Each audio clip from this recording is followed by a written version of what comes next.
నమస్కారం అందరికి. మీరు కంటెంట్ క్రియేటర్ గా ఉన్నా, కావాలని ఆశపడుతున్నా, యూట్యూబ్ లో నైపుణ్యం సాధించడం అంటే ఆకాశాలారు నిధిని తెరుచుకోవడం లాంటిది. ఈ రోజు మీ హానెలని కొత్త శిఖరాలకు చేర్చే కొన్ని ప్రో టిప్స్ ని మీతో పంచుకోబోతున్నా. లోపలికి వెళ్దామా? ముందుగా ముఖ్యమైన విషయం మీ ప్రేక్షకులను అర్థం చేసుకోవడం. మిమ్మల్ని అచ్చగడి వాళ్ళు ఎవరు, వాళ్ళు ఇష్టపడేది ఏమిటి, వాళ్లకు ఏమి కావాలి, మీరు దీన్ని ఒకసారి అర్థం చేసుకున్న తర్వాత వారి ఆసక్తులను తీర్చేలా మీ కంటెంట్ ని రూపొందించడం చాలా సులభం అవుతుంది. నన్ను నమ్మండి, మీ వక్షకులు అర్థం చేసుకున్నట్లు భావించినప్పుడు వారు మీతోనే ఉంటారు.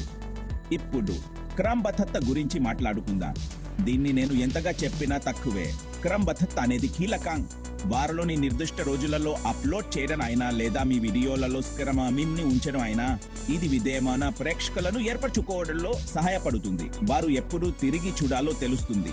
ఆ ఆస్తి బంగారం లాంటిది. ముందుకు వెళ్దాం. క్రియేటివిటీతో విషయాలను మరింత ఆసక్తికరంగా మార్చుకుందాం. యూట్యూబ్ అనేది రద్దీగా ఉండే ప్రదేశం. అందులో ప్రత్యేకంగా నిలబడాలంటే మీరు విభిన్నంగా ఉండాలి.